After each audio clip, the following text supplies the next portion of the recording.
So, greetings.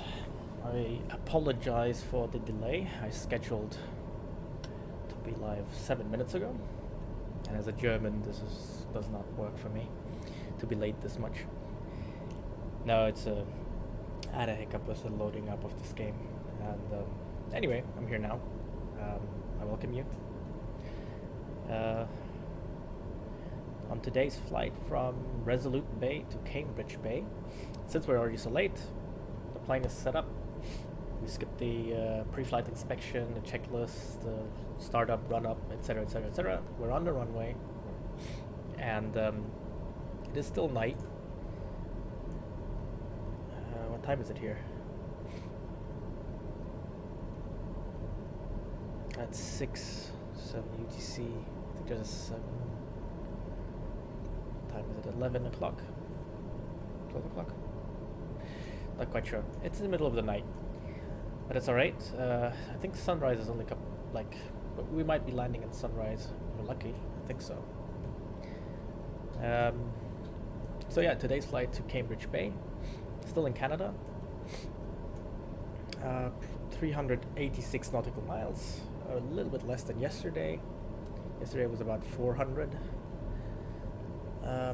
So I guess it will take us about 1.5 hours, 1 hour 40 minutes in total with everything. The huza, blah blah blah. Yesterday, we didn't really have VFR conditions to land, etc.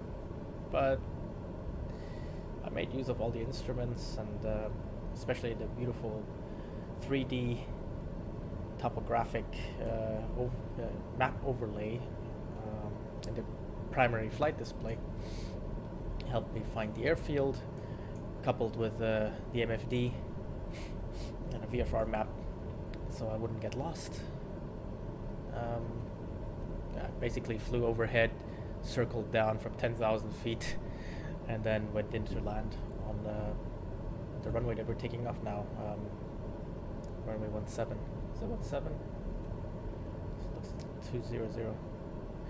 It's runway 17 and 35, as I can remember. Alright.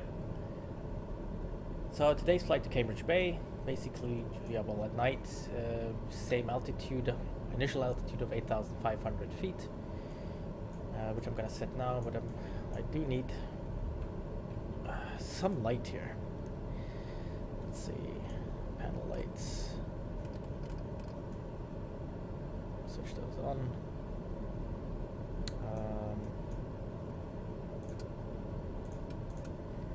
Switch some lights on in here. How does it look like now? Yeah, definitely a bit better. Can reduce the panel lighting, but there we go. Alright. Aural warning, okay. Yeah, I just by mistake I released the parking brake. I want to actually just get the yoke out of the way.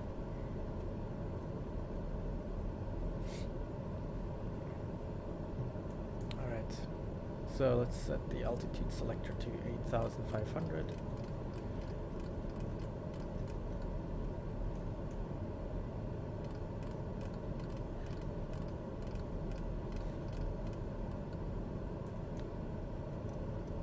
I'm gonna go through a checklist here. Takeoff checklist, prop RPM brakes, torque 100%, rotation speed, pitch up 10%, positive vertical speed, brakes, landing gear up, indicated airspeed over 150 knots, flaps up. That is what we're going to do. Okay. Actually, I don't need the checklist here right now. What's ATC say? Well, I already have not a clearance, but I already indicated my intention of wanting to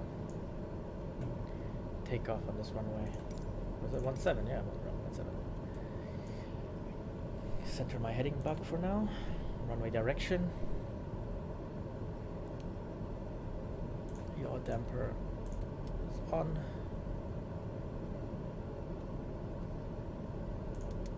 Flight director is on. We'll switch to nav I have to take off, do a right turn, and then switch to vertical speed. Let's do some role play here. Increase the cabin temperature. It is cold, 0 degrees outside. I think we might have some clouds.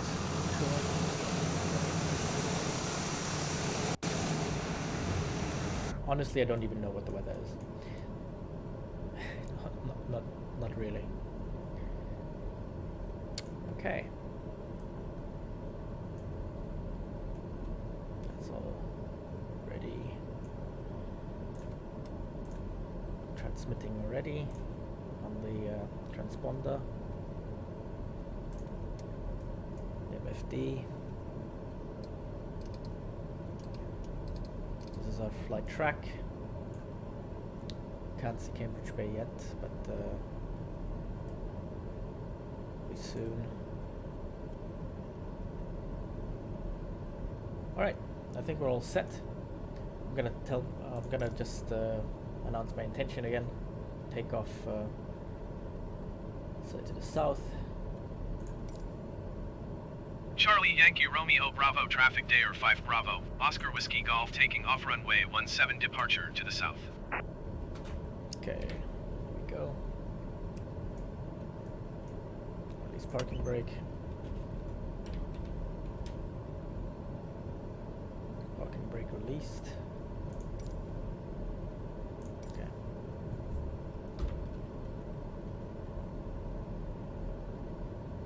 Add some initial power.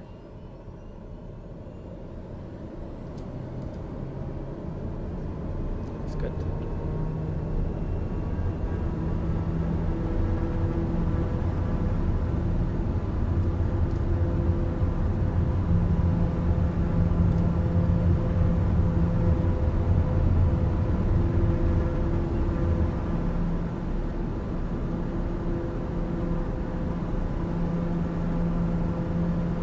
Up, positive rate of climb, about 10 degrees. As you torque a bit, gear up, over 150 speed, flaps up.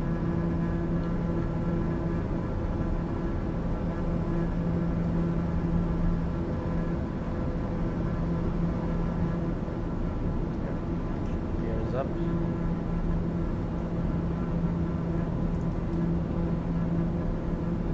Switch to nav. Pilot on. Vertical speed.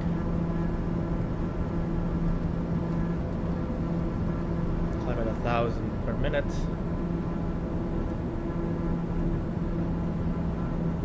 Keep torque at 80 approximately. We have 82. Engine instruments good. Fuel is good. Flaps are up.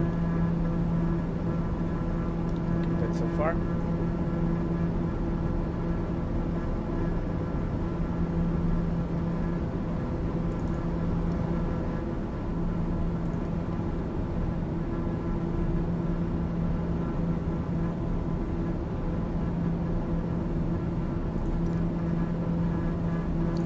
Takeoff checklist. Landing gears up, checked. Flaps are up, checked. Torque max 100. We have 81 checked. DI system as required.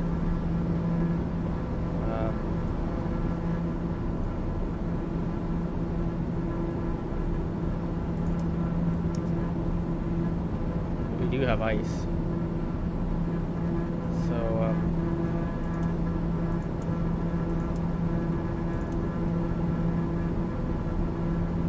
switching on the anti-ice.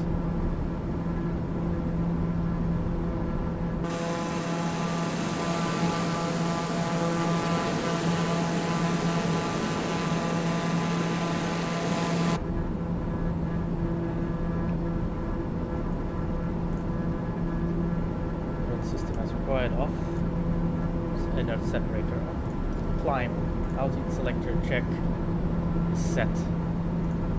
Altitude setting as required. Autopilot has been set. Fuel gauges checked.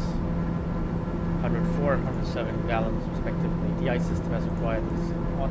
Air as required off. Landing lights off. Climb checklist complete. Next checklist will be the cruise checklist.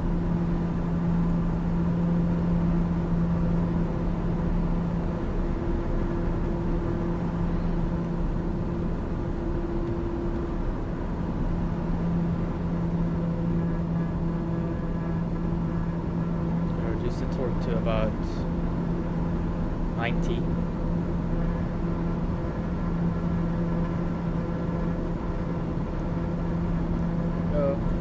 Cabin pressurization is working.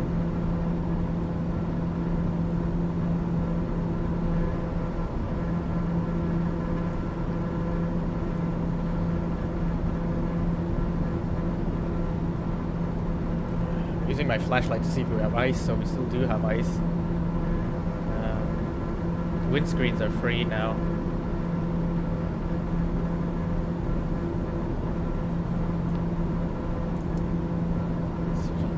Light.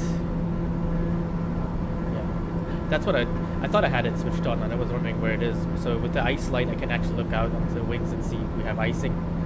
We do. So I'm gonna keep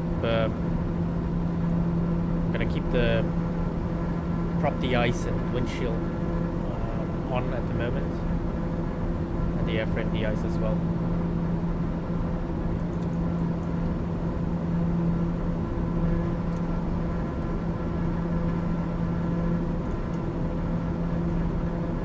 Switched off the lights.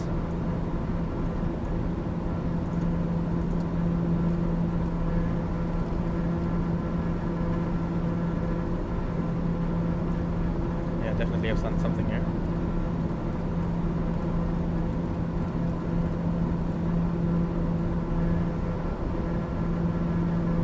Somehow the panel lighting is gone.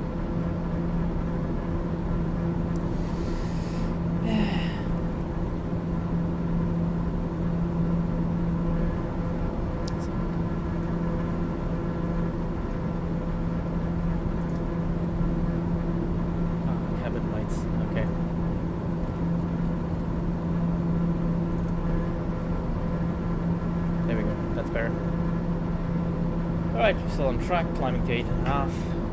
We're currently over water. Check our VFR map.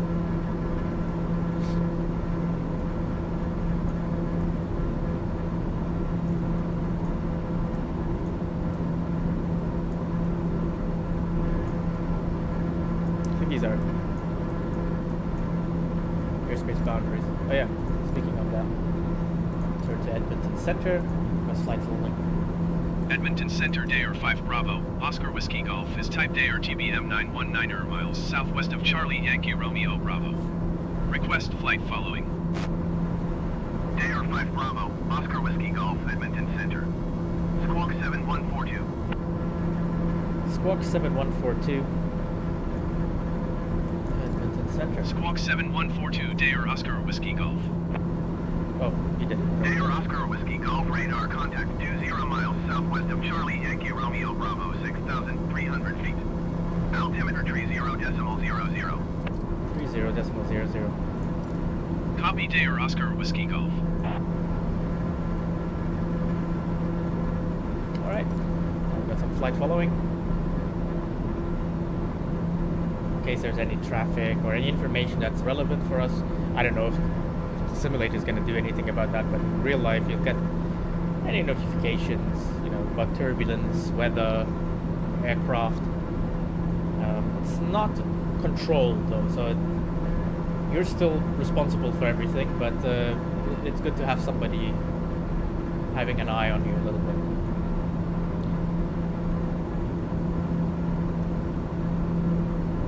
I thought I put in some tunes before.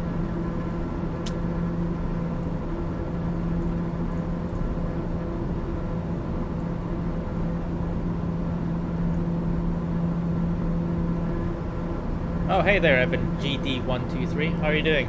Yes, I am a commercial pilot. I'm not flying actively at the moment anymore, but yes. Welcome to the stream. Nice to have you here. Are you a pilot?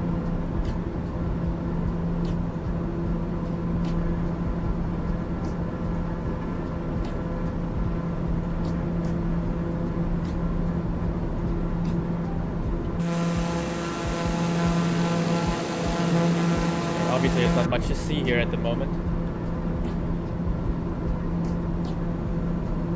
Let's check the weather radar. Yesterday it was really really bad towards Resolute Bay. We're approaching 8.5. Let's see if the autopilot levels out for us properly.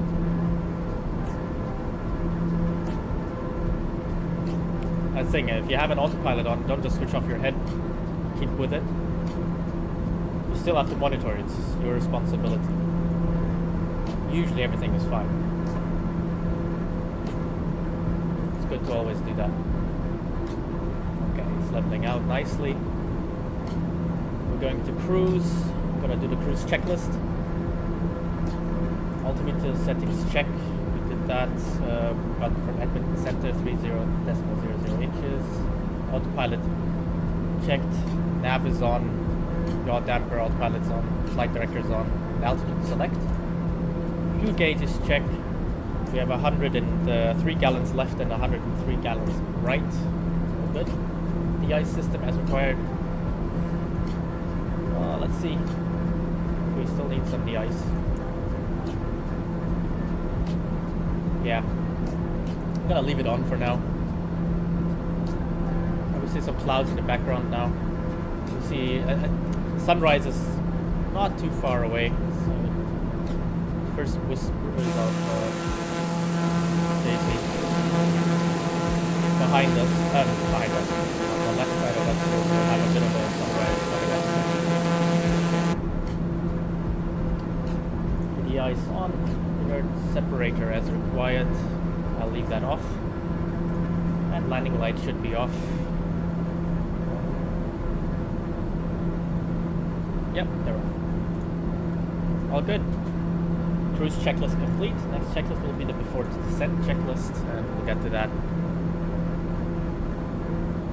Well, later on in the flight. So we're good on track. We have a ground speed of 269 knots.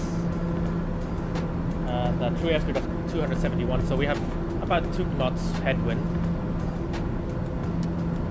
Currently. It's not too bad. Let's see if we can get the wind on here. PFD settings, other settings, wind, option 1, 2, 3, option 3. So there are 3 different wind options you can have displayed on your primary flight display. In this case here you have a 1 knot crosswind and 3 knot headwind. If you would want that information.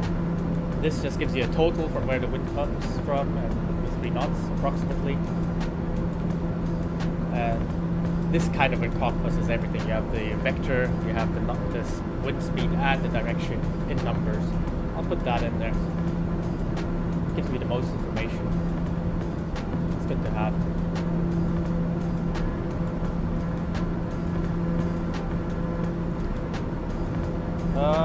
Is this game realistic too? Well, honestly, for a simulator on a computer you can have on your PC at home, it's pretty good. It's pretty good. From what I've seen that's out there that you can buy like just for your home entertainment, it's a very good simulator, definitely. I do feel sometimes that flying in real life is easier than it is flying in the simulator here. I struggle sometimes more flying here than in real life, but it's as close as I can get at the moment, honestly. Yeah, can't recommend it. I wouldn't say you can use it for flight training yet, to say like converse that you can make your license on it. But if you are doing your pilot's license, this is a very good tool to go through some processes, checklists, to learn the instruments, what means what, where is what. So yeah. Obviously, when you fly in real life, you'll feel the bumps. When you go into turns, you feel the turn.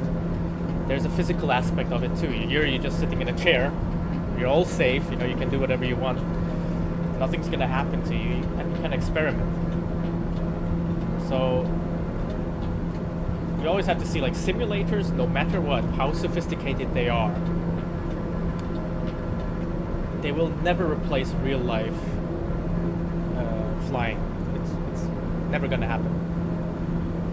I flew in a simulator for a Citation Jet CJ1 Plus, and yes, it was a good simulator because you could train aspects of the plane that you could not in real life. For example, specific emergencies. You don't want to shut off your engine in real life and then train that emergency. You don't want to do that because there's a chance that you might not get that engine back on. But in a simulator, you're in a safe environment. You can test these things out. But even in that Citation Jet simulator, I found it easier to fly the Citation Jet in real life than in the simulator. But, you know, that's maybe just me. Some people felt maybe a bit different about it.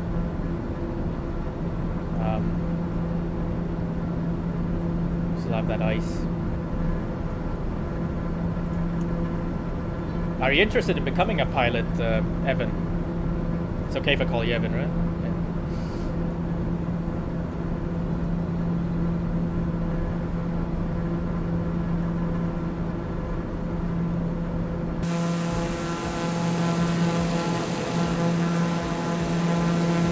Not much to see out here at the moment.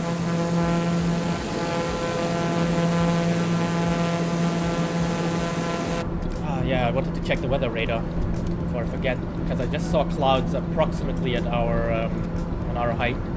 Ah, yeah. So I've switched on the weather radar. There's a NextRad settings radar, which basically gives you the precipitation around you, the cloud. So this is magenta. So this is the highest amount that you can get, and we're more or less in it. Let's see. If I switch the weather radar horizontal, okay, this is too far out. It's 200 miles. Here we go. You see, it doesn't look that pretty in front of us. That's why we probably still have that that ice, because we're partially still going through clouds. Now, you don't want to really have ice on your aircraft for various reasons. Even if you have a de-ice system and it's all sophisticated and safe, you're wasting fuel. You're carrying ice, the extra weight around, and it increases the drag of the airplane. And the aerodynamics do suffer. So this is the... so we just had the horizontal, and now it's the vertical. Now we're looking basically up and down. And if you look here, where these two lines converge, this is where our aircraft is at the moment. Oh, cool. Yeah. I can only absolutely recommend flying. You know, it is one of the most... It's one of those best feelings in life. I can't explain it. There are really awesome moments to it. Going through an environment that was not made for humans, but there's magic to be found up there. I mean, now you're watching the stream and it is dark because we're basically flying in Canada, and the sunrise is a couple hours to go. But if we had light now, we basically would have crossed through clouds and would be almost in between two cloud layers, as you can see here. And then you have this feeling like you're sandwiched between clouds above you and below you, and this surreal feeling of being on a different planet and detached from everything. It's amazing. I don't know. Maybe I get too philosophical about it. As you can see, the clouds are almost, or pretty much here. We're at just on top of them. I'm going to increase the altitude to. Let's go to 12,500 feet, because I want to evade those magenta areas. Oh no, wait. First set the altitude selector to 12,500 feet. There we go, just check it here. We're still at 8.5. Set the autopilot to vertical speed mode on, and then turn the dial here. This is where you, if you look on the left here, this is where you increase the rate of climb, or decrease the rate of, or increase the rate of descent. So I'm putting at 1,000 feet per minute, We'll be there in about 4 minutes. We'll be at 12,500. And then hopefully, not hopefully, I'm pretty sure, we'll be in this black area in between. So we're trying to evade the bad areas of to get out of this icing condition a little bit. Switch off the de-ice systems. Save some fuel. So outside air temperature is minus 13.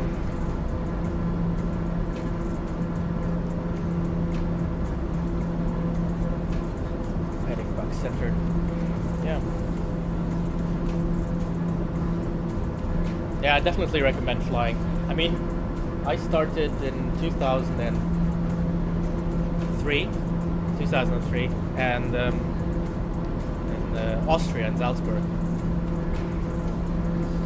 And I remember like the first day that I like went out onto the plane. It was a Cessna 152 with my instructor. I remember till today as I'm living, like as I'm doing it again. Every step of the way, I would always ask, when I was sitting inside the airplane, I was like asking him, "Are you going to taxi?" "No, you are." It's like, okay. But I'm sure he's going to fly the plane. He's going to show me how it goes first, right? No? It's like, "Are you going to take off?" "No, you are." And I remember that initial moment of putting power into 152, if you can call it that. Putting power in, and the moment you rotate and you just took off, I just wanted to scream. I was so excited. It was like one of the most wonderful moments of my life. And I wanted to fly since I was 11, so I made it happen then. And how old was I then? 20. Yeah, 20. Not 21. I think it was 2004. It was 21. That's amazing. I can only say, like, if you have the chance, if you have the means, go for it. Do your PPL, your private pilot license, and if you want to continue, take it from there. Or join, apply for an airlines to their schools like Lufthansa or Emirates, etc. If you pass their tests, and then hey, they'll pick you up, take you, train you, and then you'll fly for them one day. That's one thing, like making 1,000 feet to go to 12 and a half.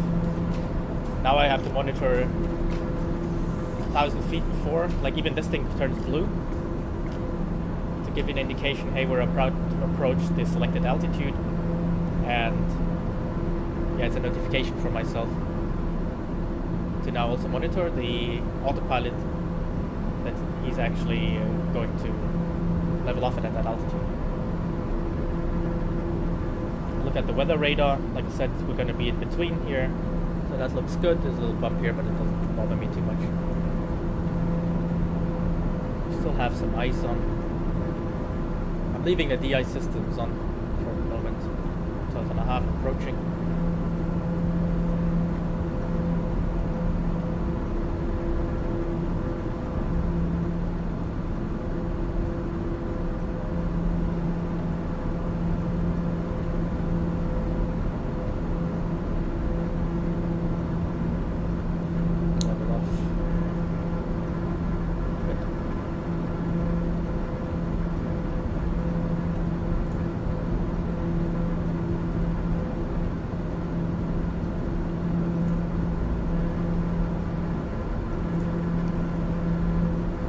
Just gonna keep this in here, the weather radar. Don't really need a map right now.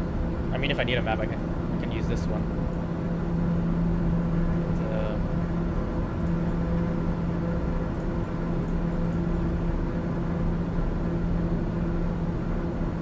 I know that I'm on track, so it'll be fine. This is Cambridge Bay.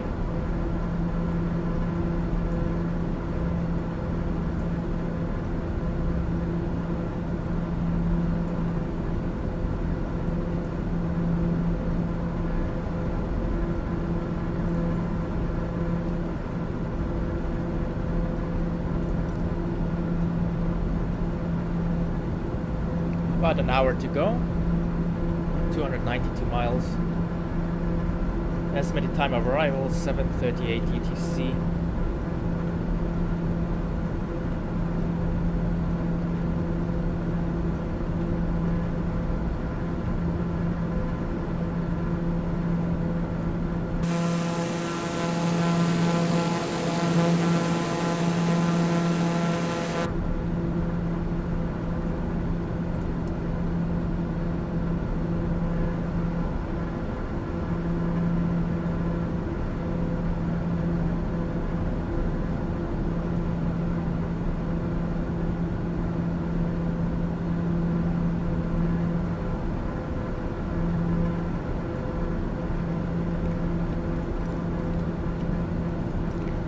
ATC hasn't said anything yet. All good.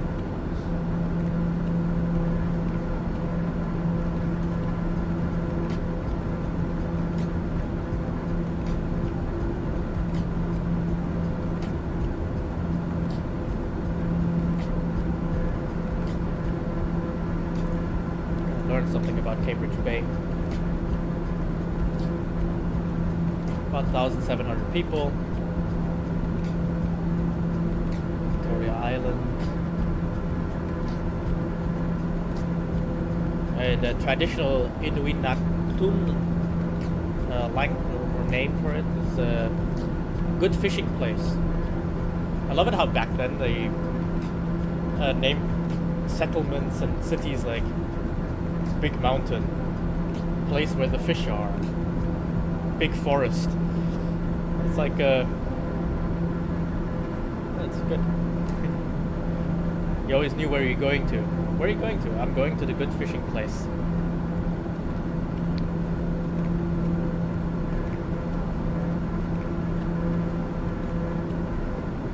Oh yeah, absolutely. Like the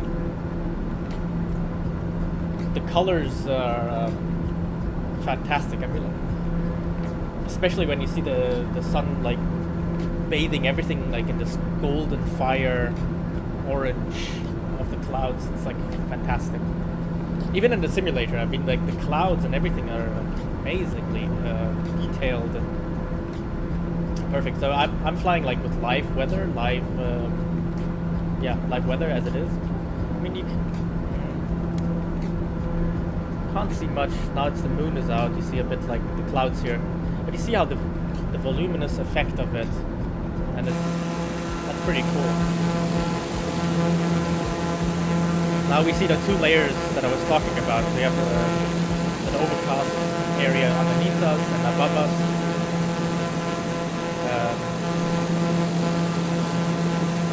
We're just flying in between sandwich.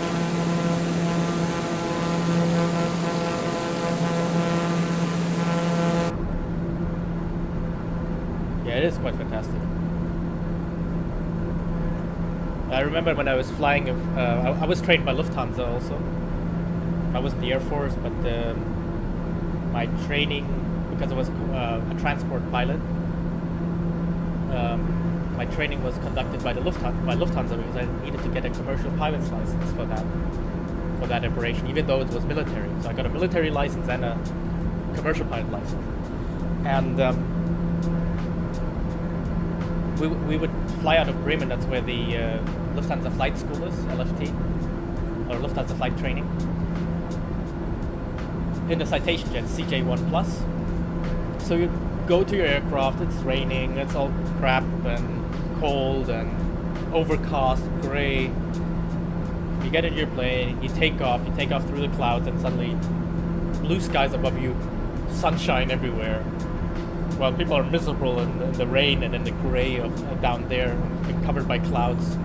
You're enjoying a very beautiful sunrise or a beautiful morning sun, and every time that happens, it's like it just elates your heart. You're like, this is where I'm supposed to be.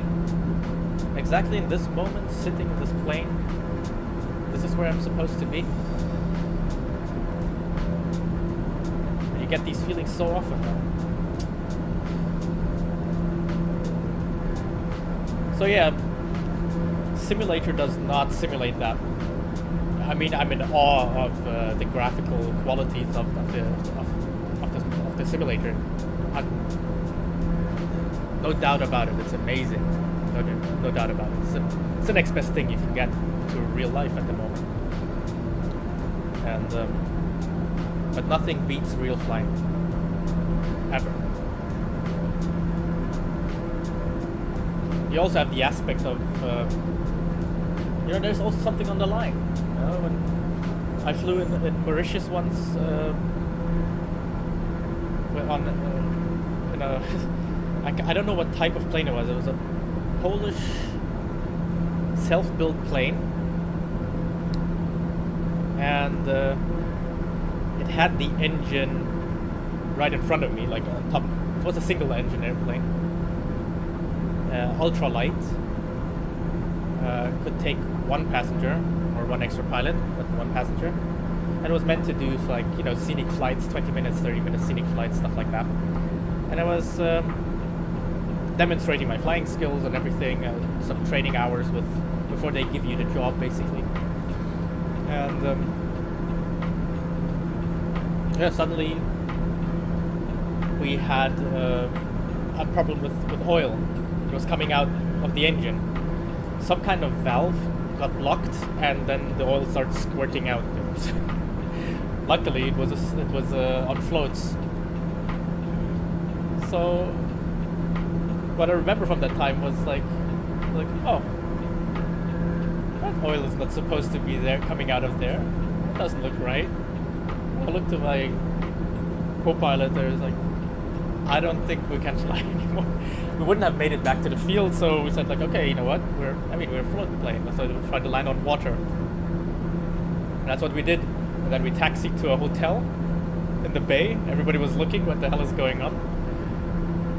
Parked the plane, got out, pushed the plane to the out of the water, onto the beach, beached it, and went up to the hotel.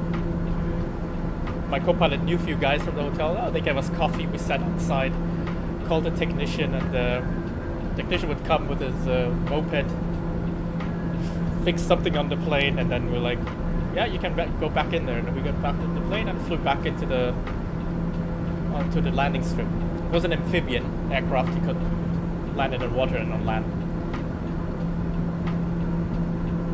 Yeah, but in those moments, I was always happy about the training I had. I wasn't nervous or anything. I was nothing. But you still appreciate the training that you had. And there is something on the line there.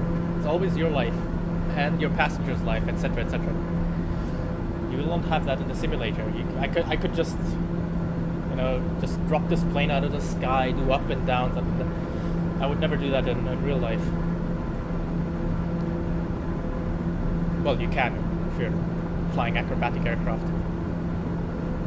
The training on those also as a part of my flight instructor training. Okay, I've switched on the de-ice light, the ice light again to check if we have ice on the wings.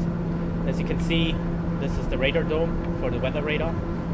It's diminishing now, and I think I'm gonna switch off the icing systems. Prop the ice off, windshield off, pitot. Oh,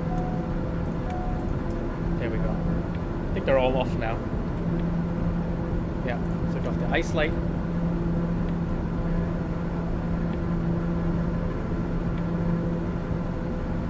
Okay, so there's no worries about the master caution. It's just telling me that the pitot heats left and right are off.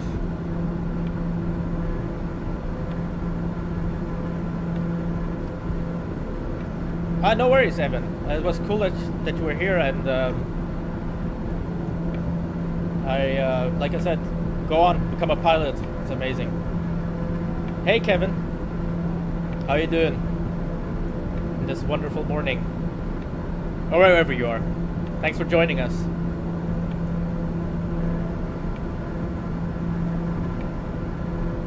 So let me check, where are we currently?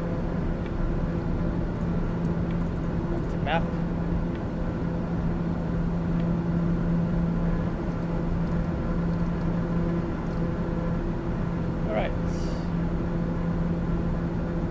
long to go. 245 miles left.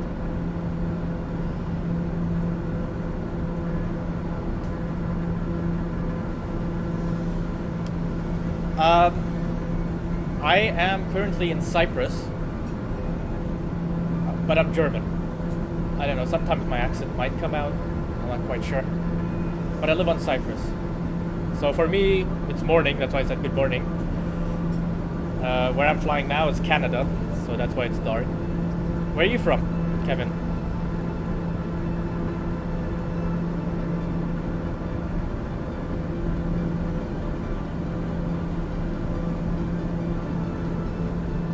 Use the torque here a bit to 90%.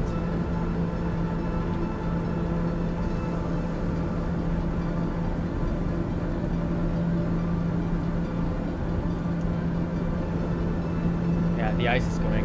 That's good. Let's check the weather radar again. Don't want to get surprised.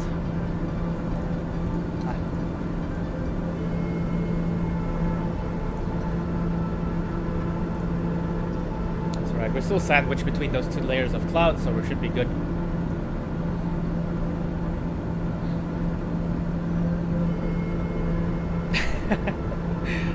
Argentina. Awesome. I still have to visit South America and respectively Argentina, but hopefully one day. 3:48. Are you staying up this long or you just woke up? Are you going to bed or are you just waking up?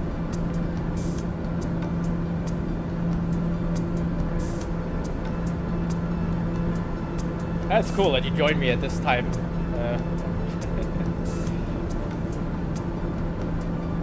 Can't sleep.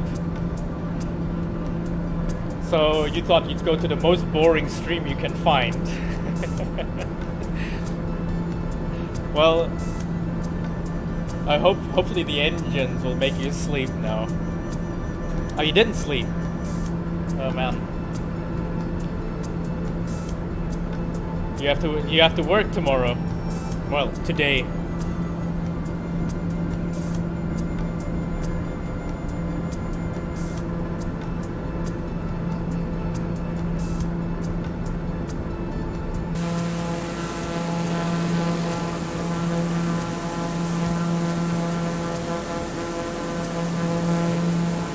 That's true, it is a relaxing game. Unless like yesterday when it got a bit more not so relaxed when I landed in Resolute Bay. It got a bit more tense. But for now, during cruise, it's quite relaxing.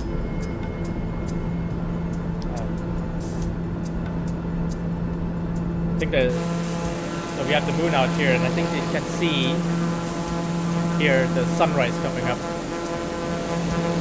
Slowly, slowly.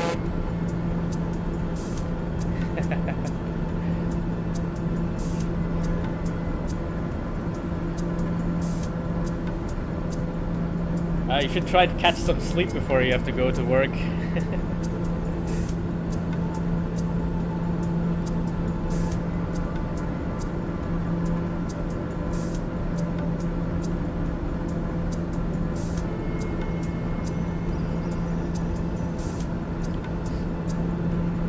Do you fly, Kevin? Or do you, like, are you a pilot or do you also fly the simulator?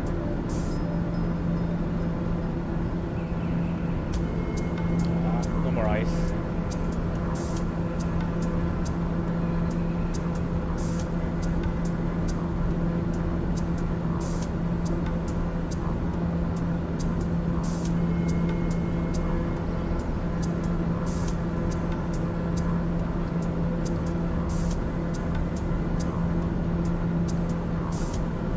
Looks like after 75 miles, 80 miles, the weather is gonna get a bit better,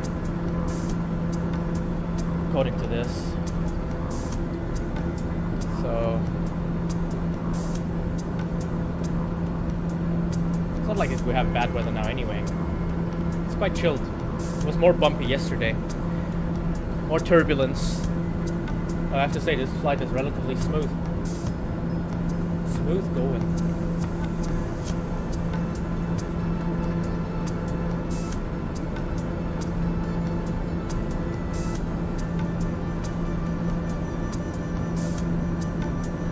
make out when I'm trying to initiate my descent. Let's see what the nearest airports are. Maybe we can get some information on Cambridge Bay.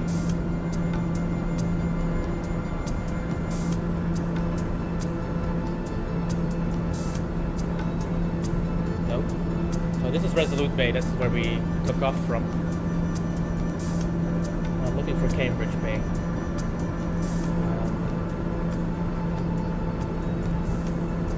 Charlie Yankee Charlie Bravo.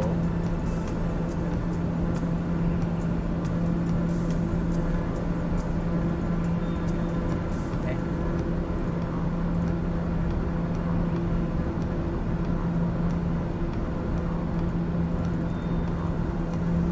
Doesn't let me edit this. Interesting. I'm currently flying in Canada, so very close to your time zone. That's why it's dark here.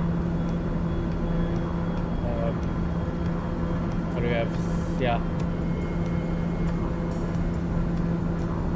Oh, don't worry, Kevin. Don't worry about the grammar. I sometimes start talking without thinking,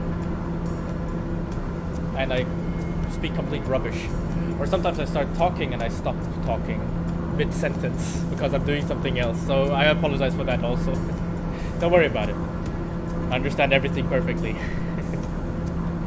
Also, considering it's 4 a.m. at where you are, anybody's grammar will be bad at that time, having no sleep.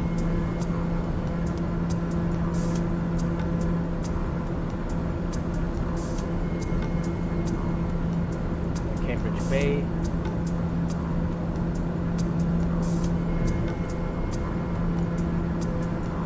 Trying to do is Charlie Yankee Charlie Bravo. I'm trying to find some information about it.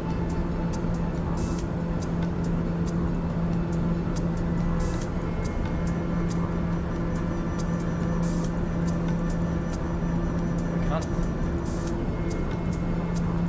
There's no inputs. Anyway. Yeah.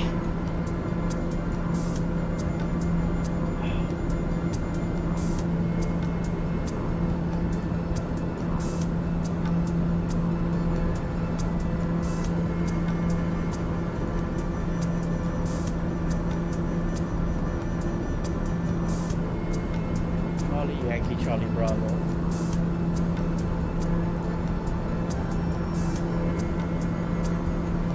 So runways 31 and 13.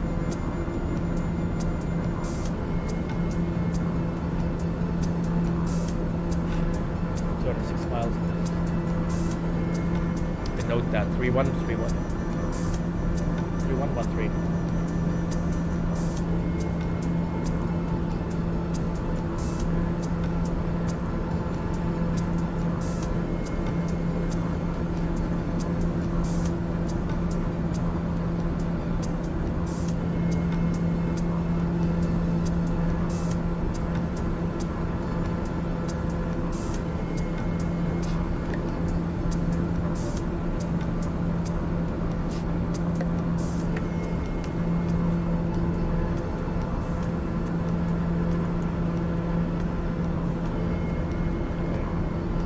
Little specks of ice left.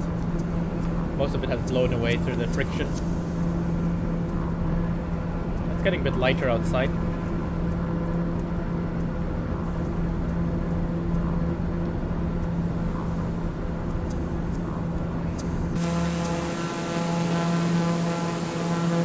Yeah, we got the sunrise coming up behind us. Yeah, it's very realistic. It's incredible. I mean, like, if I would be sitting in something that also moves here, I would think like I'm in an actual plane. I would like to get a VR set to do this. That must be amazing. Virtual reality, and you can, like, with eye tracking and everything, that would be amazing.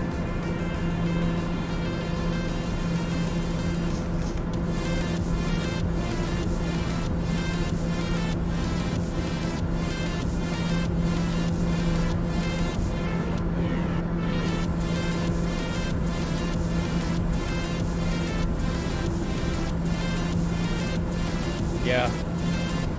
One day I'm gonna buy me a headset, like a virtual reality set, and then I'm gonna try this out.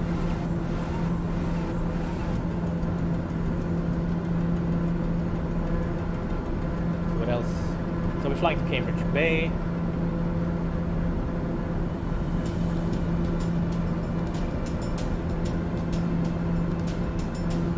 Funny thing is, they have 1,700 people there. They have like 3 taxi services, 3 churches. They've got a KFC and a Pizza Hut inside a supermarket. For a place that is so remote and like completely off-grid, basically, it's not bad. It's not bad.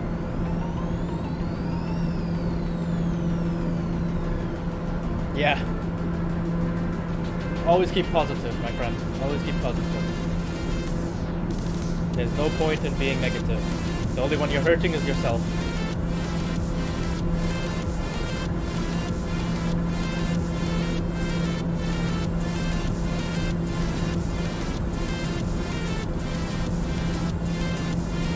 So, yeah, the cloud intensity is reducing back there. This is perfect. This is exactly what I want, because at some point I'll have to initiate my descent and I want to go back down, and I don't want a repeat of yesterday's dilemma when I had to go through those clouds with basically no visibility. And since I'm not doing an instrument flight, well, I am actually, more or less, but officially we would say that I'm doing a VFR flight,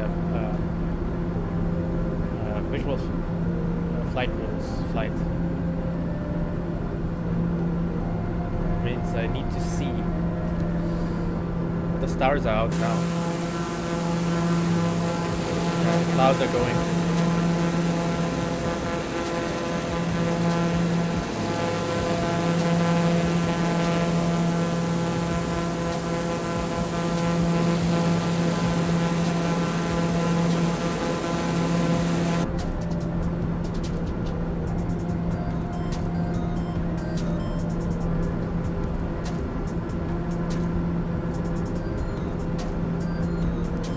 Well, on my first flight from Alert to Canuck, from Alert Canada to Canuck, Greenland, I had a drop of oil pressure, went into the red, lost engine power, and had to actually do an emergency landing on ice 40 miles from my destination on the very first flight. I was like, wow. But that's not how it happens. Sometimes it happens. Everything was good. The emergency landing went smooth. And the second flight was okay. No problem except the weather and the ice. Today, very smooth flight. A bit of ice here, but everything else is good.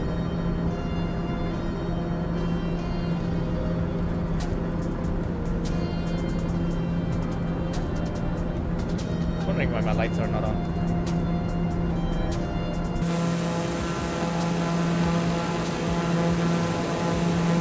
Now the nav lights are on.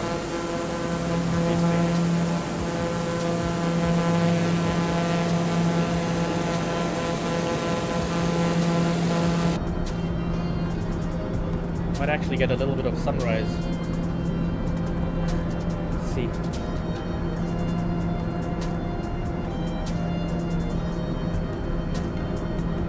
What else is in Cambridge Bay? A research station.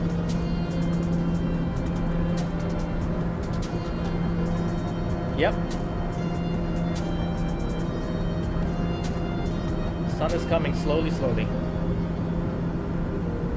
We started in complete pitch black and now it's coming.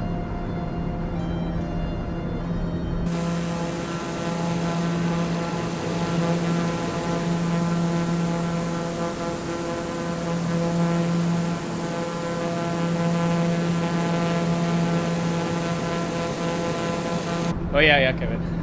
I understood that.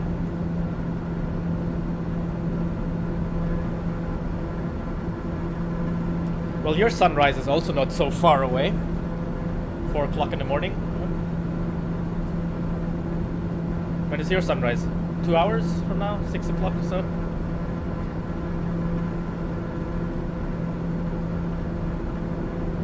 No, later. I don't know. Sunrise here in Cyprus is at around 5:45, 5:30, something like that.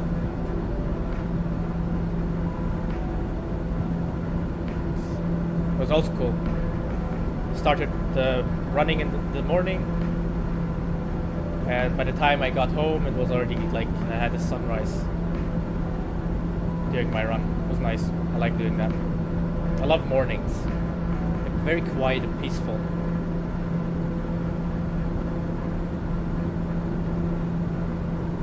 Six, 7, yeah. So according to weather radar, we have nothing on top of us anymore. That's true. And well, we've got clouds underneath. I'd rather have them above me than below me. We'll figure a way out to land, no worries. Yeah, absolutely. I love sunrises. I know many people love like sunsets. They're also very romantic and obviously also look beautiful.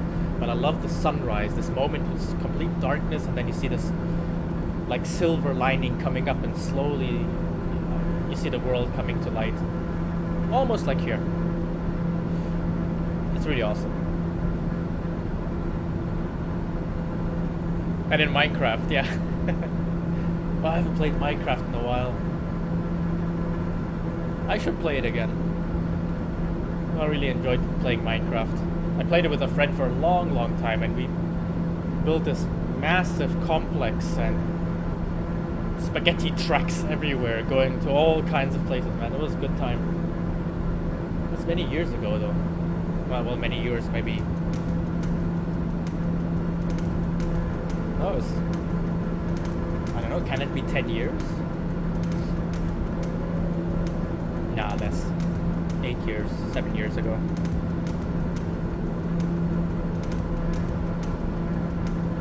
Yeah.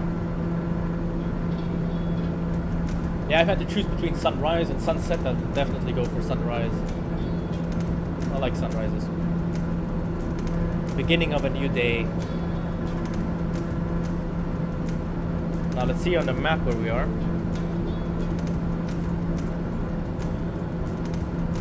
So once I cross over land here a little bit, I'll try to find a way to descend a little bit. Although no problem, I can also just dive with this plane right above the airport.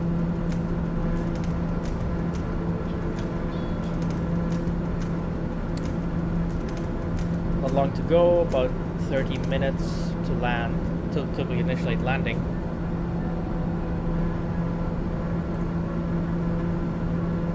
Weather is improving a little bit.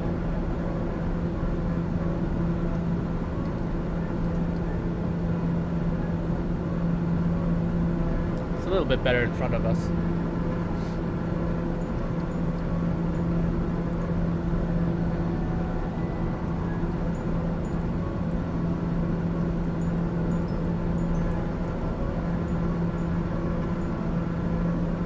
So what are you doing today, Kevin? Are you going to sleep in the afternoon? After this, where will I go? Honestly, I am not quite sure yet. I'm trying to go to places that most people don't fly to, and a bit like remote. So some other remote place in Canada.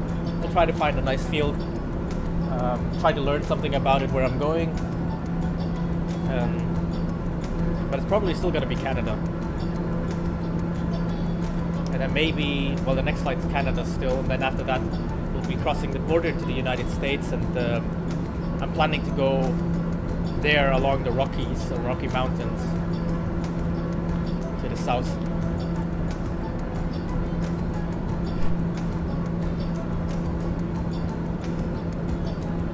Oh, you have class at 10:30 till 12. Oh.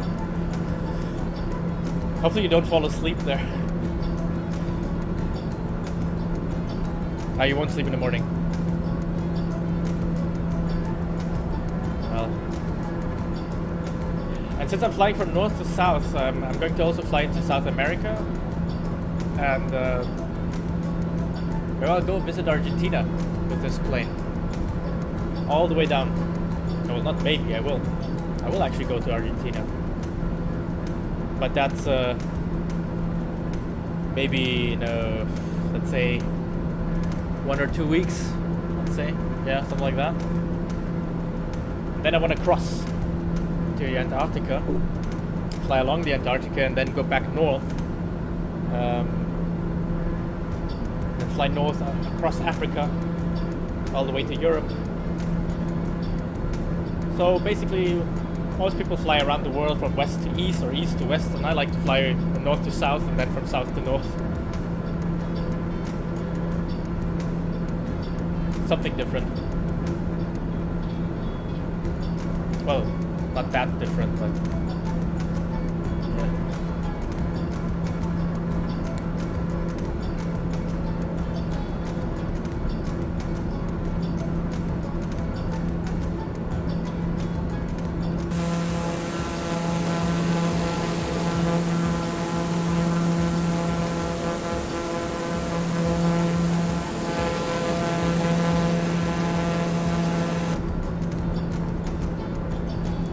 See if we get Cambridge Bay on our nearest airport list.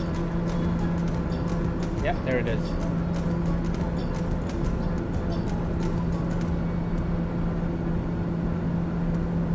It's not very wide, huh? What is it? Is it a road?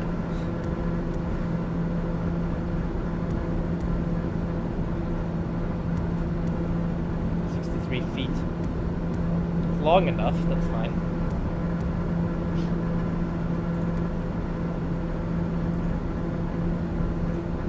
If I'm lucky, they have runway lighting. Would not be too bad.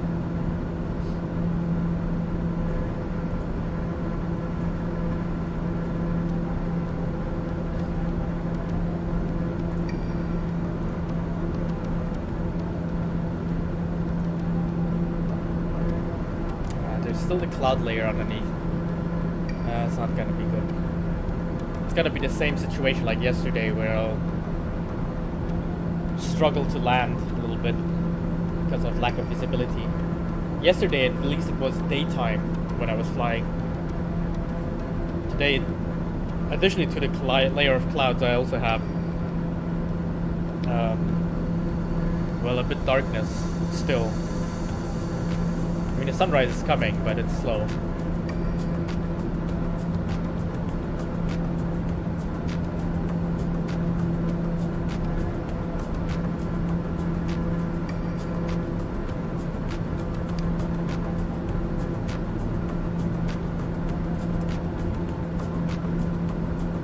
Yeah, that's a circuit breaker light. I don't actually need that. Oh, a little bit of turbulence.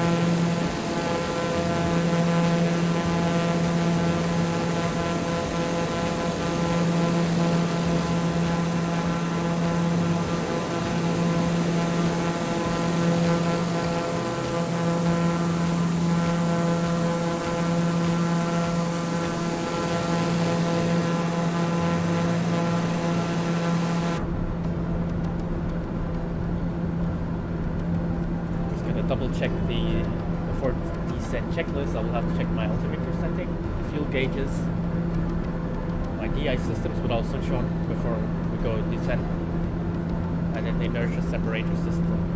I'll switch that on as well. Then we'll have the approach, basically the same checklist except that we need landing lights below 10,000 feet, below flight level 100. Short final, flaps check. Autopilot, yaw damper, disconnect, landing gear down.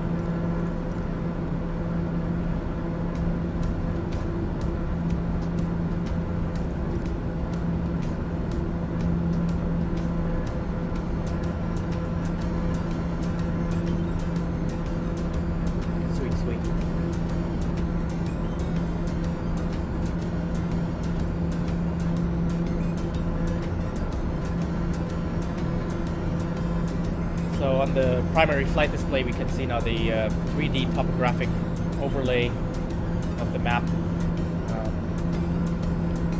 And this is the, well, basically the island, Victoria Island, something like that it's called. I think Victoria Island. And at the end of it, on the other side, we'll have Cambridge Bay. It's this little part. Right here, Cambridge Bay.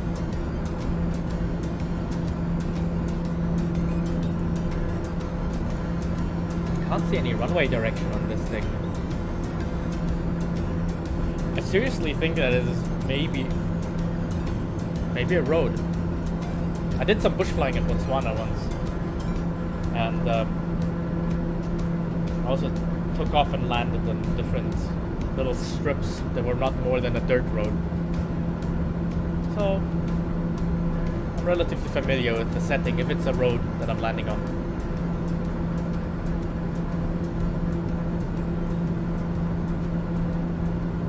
But that means there's no lighting, the visibility is bad, going through a layer of clouds. Definitely going to be a challenge.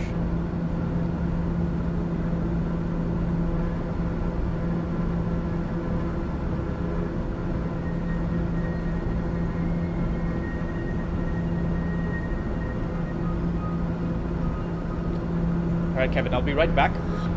You have control of the aircraft. I'll be back in a minute. Just have to check on something.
Thanks, Kevin, for keeping an eye out on the aircraft.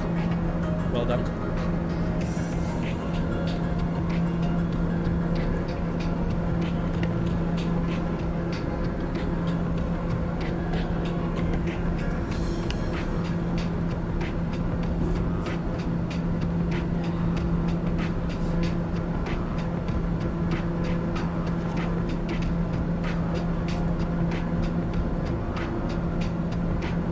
Headwind, 3 knots, not too bad.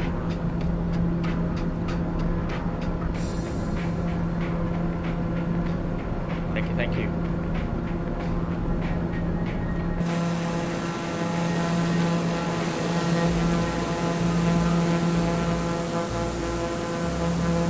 Sunrise is coming slowly.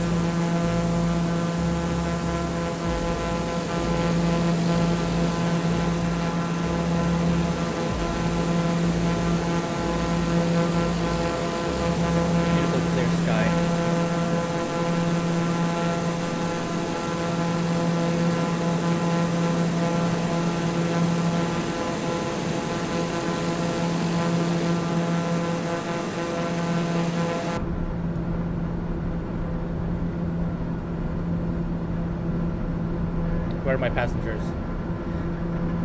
Kevin, where are you? Somewhere in the back.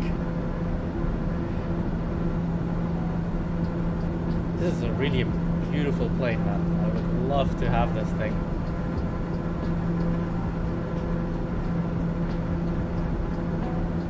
Yeah. Well, hopefully we can see it soon. Maybe just before landing, let's hope so. Still another 20 minutes. Hopefully I'll see the sun. Because once we go down into the clouds, well, it's gonna be dark again as we go down there. So we're lucky enough to enjoy this weather up here with clear clear night sky. And what's down there? Oh no, that's the moonlight. Moonlight on water. Whiskey Golf, contact Edmonton Center on 134.2. 134.2 Edmonton Center. 134.2 for Day or Oscar Whiskey Golf. Edmonton Center, Day or 5 Bravo, Oscar Whiskey Golf, 12,500 feet. Day or 5 Bravo, Oscar Whiskey Golf, Edmonton Center, continue as planned. Altimeter 30.24. 30.24.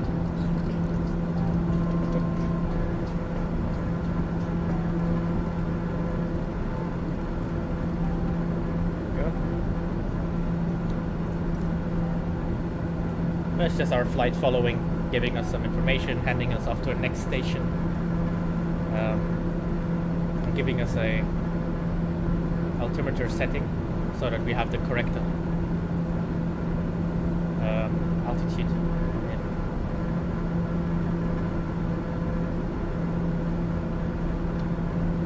94 miles to go. I really hope the weather improves.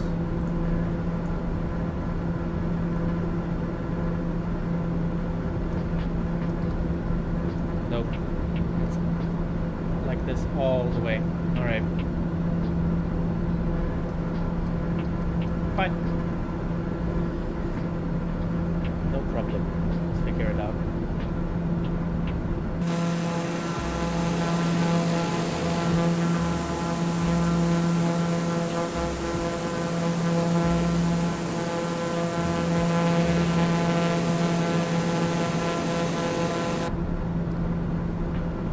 So on the third flight, I also haven't encountered any other players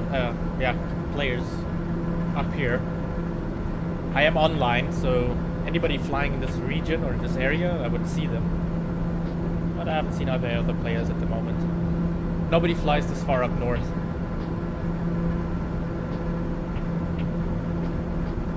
Only some crazy person like me.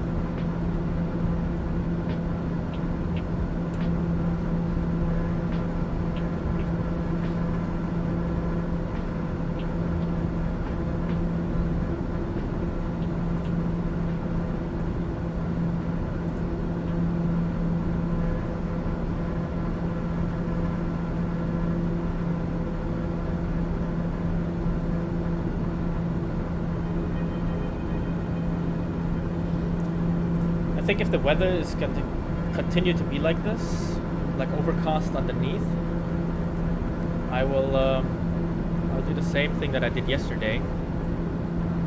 I'll fly. It won't work the same way. There's land back there as well. I don't know how high it is. Yesterday I then just flew over water, descended over the water through the clouds because I know there's no mountains there or anything that I can hit. Then did a turn and then went to the airport. Visibility under the clouds was good. There was enough space between the ground and the clouds, so I could fly nicely in there. I don't know what the clouds go to the ground. It's hard to tell from this.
experimented a lot with the different camera modes.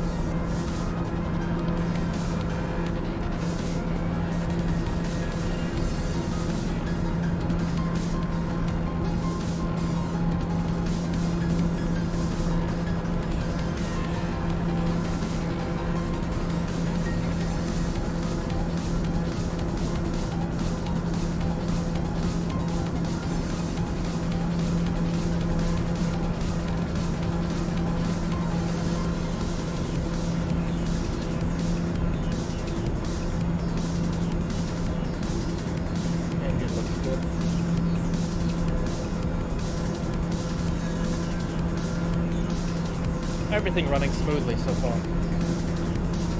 15 minutes till the overhead.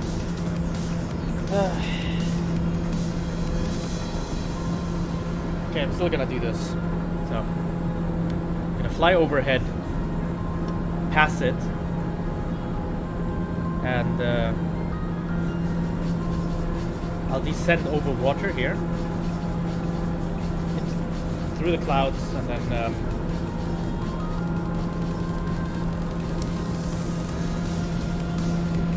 turn around and go back to the airfield.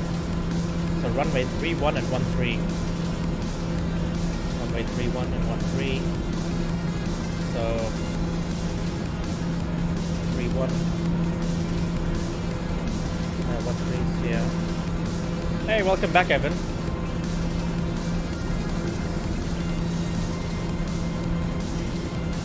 We're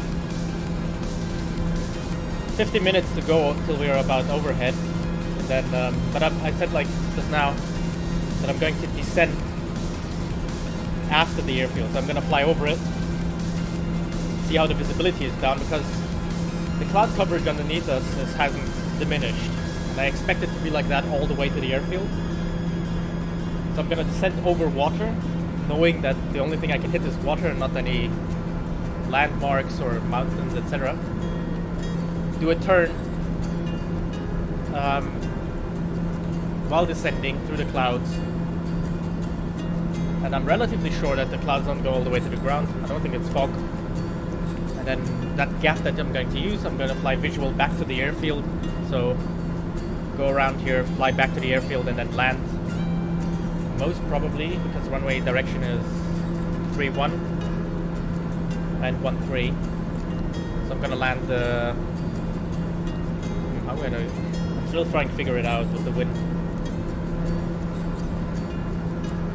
3-1 to go this way, or 1-3. I think I'm gonna land 1-3. So I'm gonna fly overhead, descend here, come back down. I'll put in this VOR, Yankee Charlie Bravo. Let's see if I can get this frequency for that.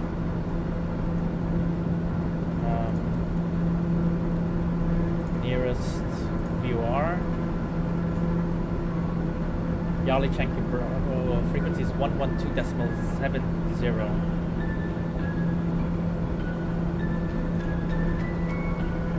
Put that into the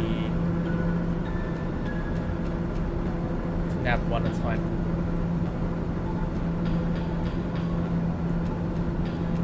Nav 1 active. Double checking nav 1 active. Right.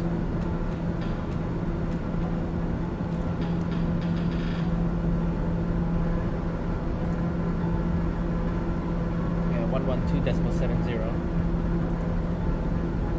What I'm gonna do is I'll just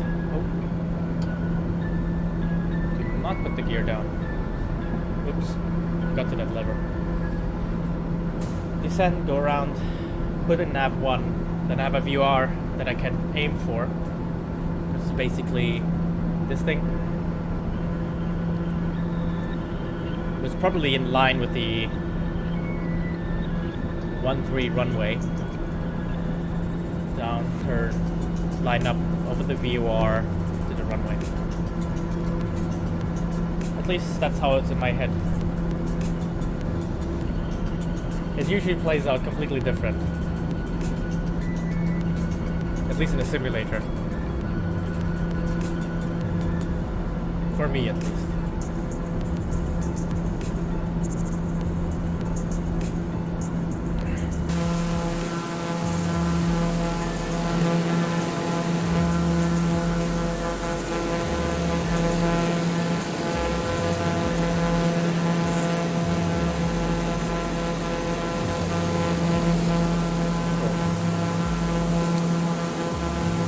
Seems like trying to escape the sunrise. Will get us eventually.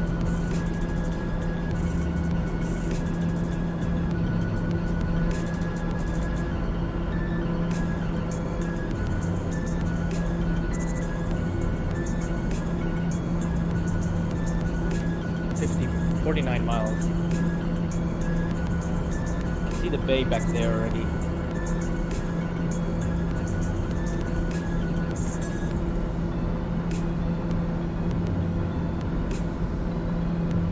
That's the one water here.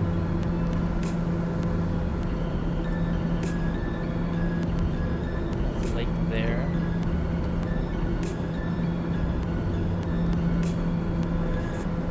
Is it? Hey, we'll see.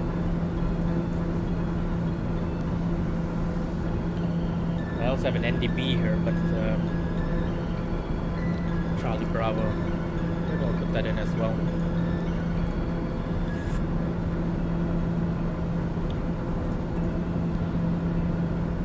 Oh, music.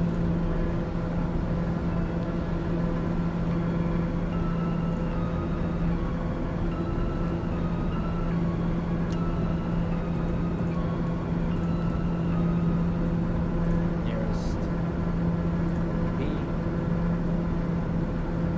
Cambridge.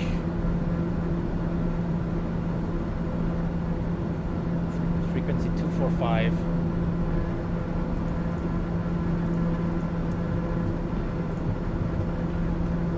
That area. 0245 decimal 0. Enter. Transfer. 245 is in. So we have the VOR in. The VOR is a very high frequency omnidirectional range. It's a bit better navigation beacon than the non-directional beacon, the NDB. The NDB is just a pulse, and whereas with the VOR you get radials, 360 radials that you can follow towards the station or fly away from the station. So whereas the NDB is just a pulse that you can fly towards to.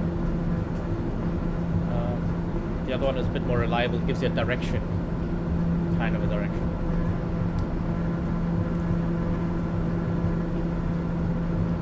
You won't see it here right now because I'm currently switched to my flight management system, FMS, which says this is my en route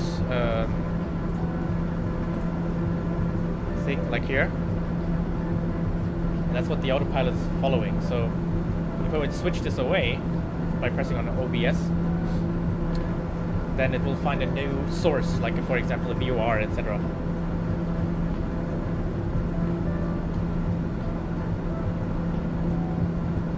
Course 1, yeah. So I'll leave this on nav. What I can do is after the descent, I'll switch this to the VOR, to that one that beacon, and let the autopilot follow it towards that. Or I'll just do it manually. Probably I'll do it manually. So the relaxing part of the flight is soon over, and I actually have to do some work. A little bit.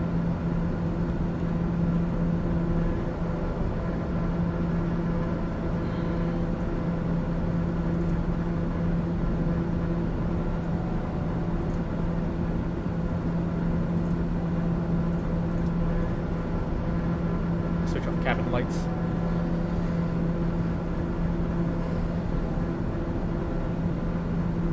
See how the weather is looking.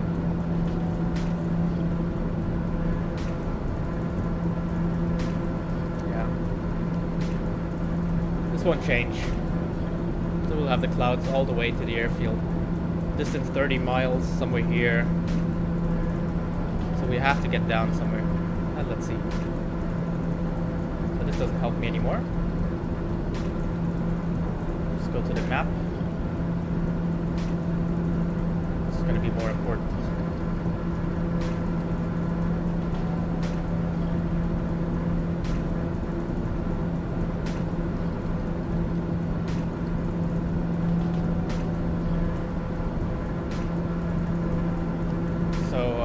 even with no visibility or diminished visibility, I'm going to try to use my multi-flight display, multifunction display, and the primary flight display with its 3D terrain to maneuver towards the airport.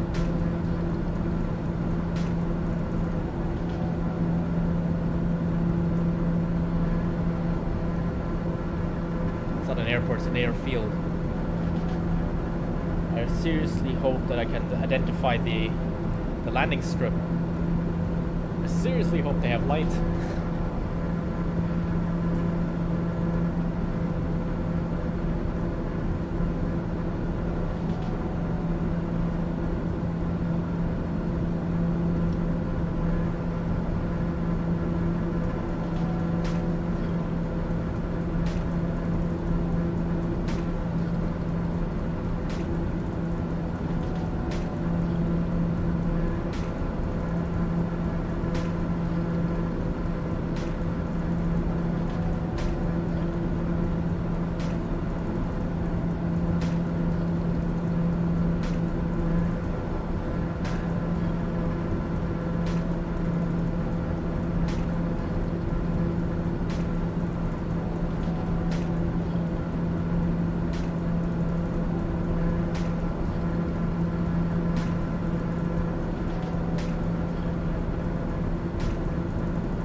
4 minutes.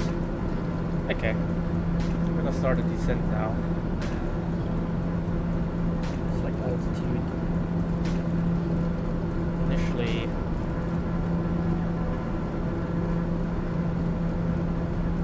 $2,500.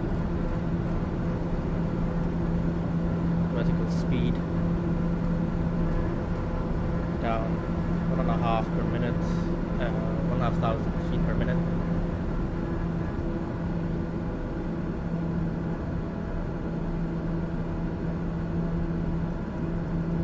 Checklist. Well, they did the before descent and before. Altimeter was checked, fuel gauge is checked, the ice system as required. I'm switching them all on.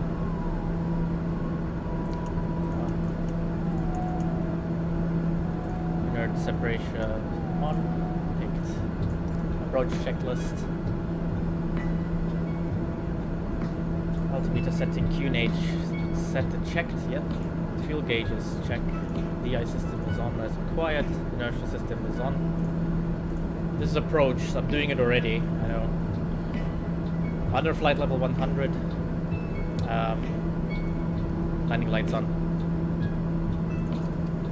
Landing light on.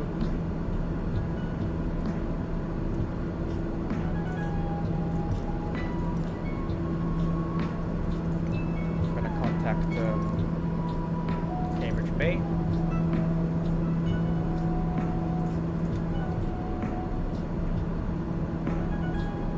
Oh, we have weather there. No way. Awesome. Didn't even expect that. Charlie Yankee Charlie Bravo automated weather observation 0700 Zulu. Wind 261 at 7. 261 at 7. Visibility 15. Sky condition, few clouds at 700 feet, few clouds at 4,100 feet, few clouds at 11,600 feet. Temperature 0 C dew point, 10 C altimeter tray 0 tray 0. Okay. I will Charlie Yankee Charlie Bravo automated weather observation 0700 Zulu. Wind say like 261 at 7. 1. Visibility 15. Sky condition, few clouds at 700 feet, few clouds at 4,100 feet, few clouds at 11,000. Charlie Yankee Charlie Bravo traffic Dayer 5 Bravo, Oscar Whiskey Golf 9 miles northeast 9,600 feet inbound to land runway 31. Alright. Did all that. Our work's done.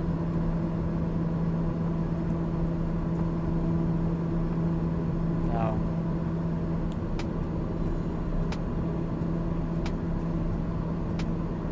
Can't see the field anywhere. Alright. Zoom in here. Runway 31. Switch off nav. Just before we cross the runway.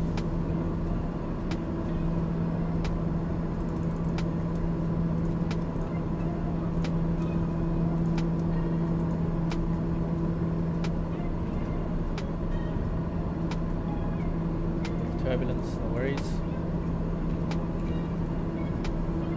Yeah. The clouds are really low. Well, I'm continuing with that plan. I'm gonna descend towards the bay, or towards the water. I don't know if this is the bay, Cambridge Bay, or if this is Cambridge Bay. I think this is Cambridge Bay, the big part here, and settlement is probably around here. Descend into the darkness. Oh yeah, there's the settlement just underneath.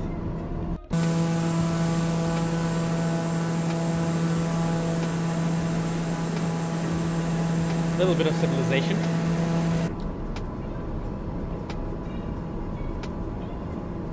Good to know that we're not completely lost. No. Alright.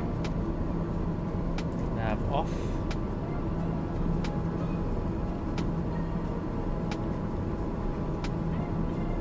Well, I have control now of the aircrafts.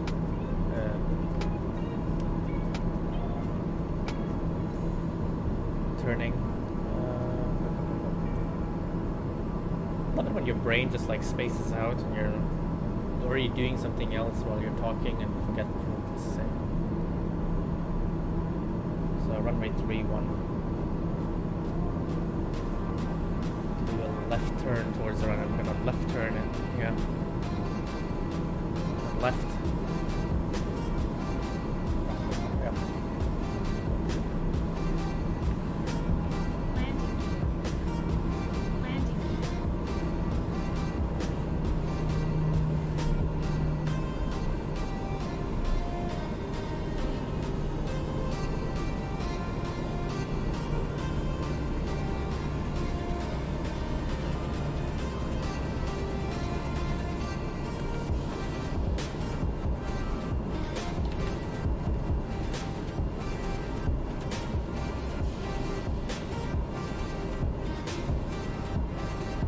Inside the clouds now, so not seeing really anything.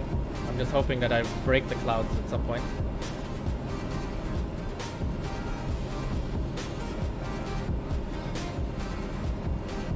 It all looks a bit wonky. It's because I'm flying with a keyboard. I wish I had a yoke. Runway 31.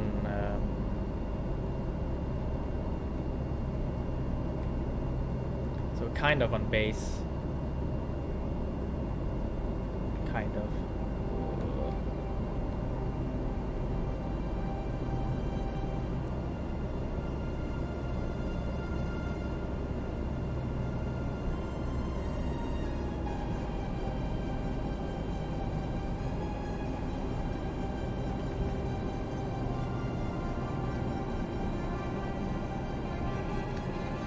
It's very hard to like get a feel for the plane while you're flying with the keyboard.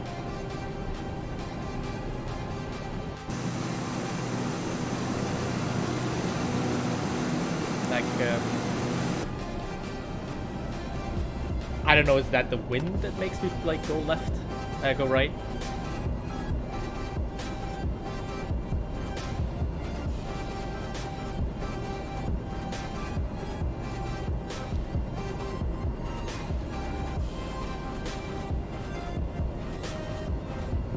Whoa.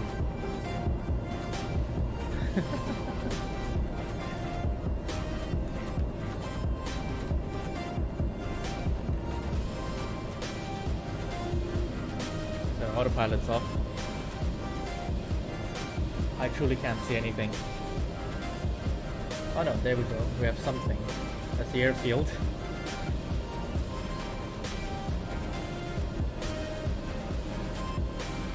I can't see anything.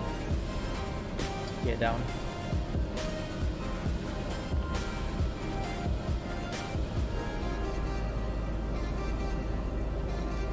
Can't be the right direction, eh?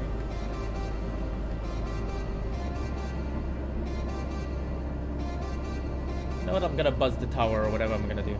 Could that be? Yeah. It's gonna be a go around anyway.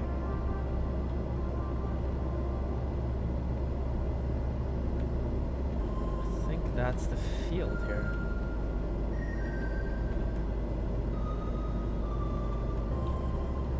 keeping this speed up, no worries, I'm not landing now, but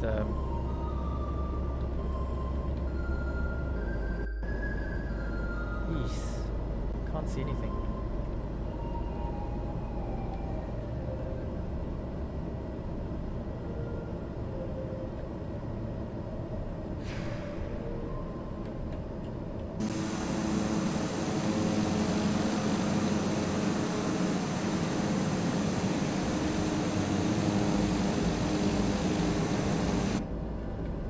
See something.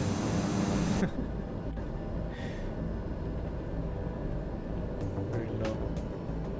Stall. Whoa. Whoa. Stall.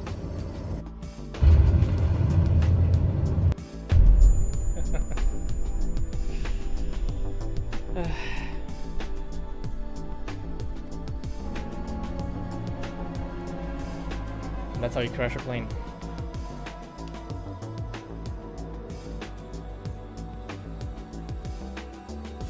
Collided with an object and caused critical damage to the aircraft. Well, that's one way to end this stream. Basically what happened in the end was it is so hard to control an aircraft like that with the keyboard. And I was pressing nose down a little bit. And it didn't react initially, so there was a delay at, like, you know, when something's trying to load, there was a stutter. So it dipped its nose, then back up, back down, and it was already so low.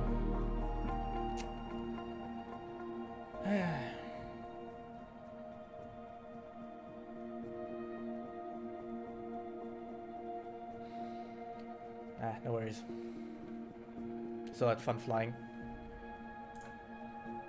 Good thing it's just a simulator. In real life, this would have ended badly. I think I crashed into the water or something.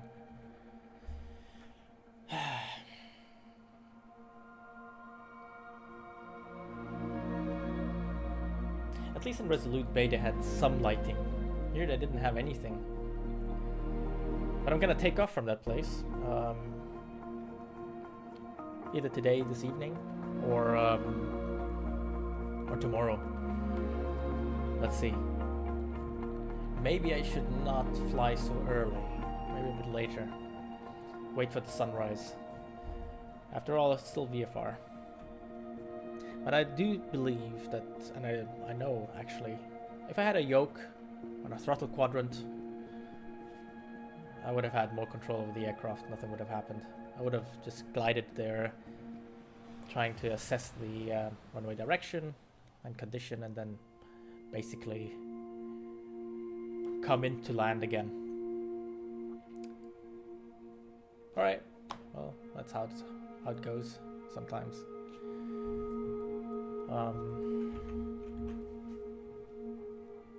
I hope that for everyone who was watching, and for my new followers and for the guests that were here, get some entertainment out of it. And yeah, I'll catch you soon. Have a great start into your week.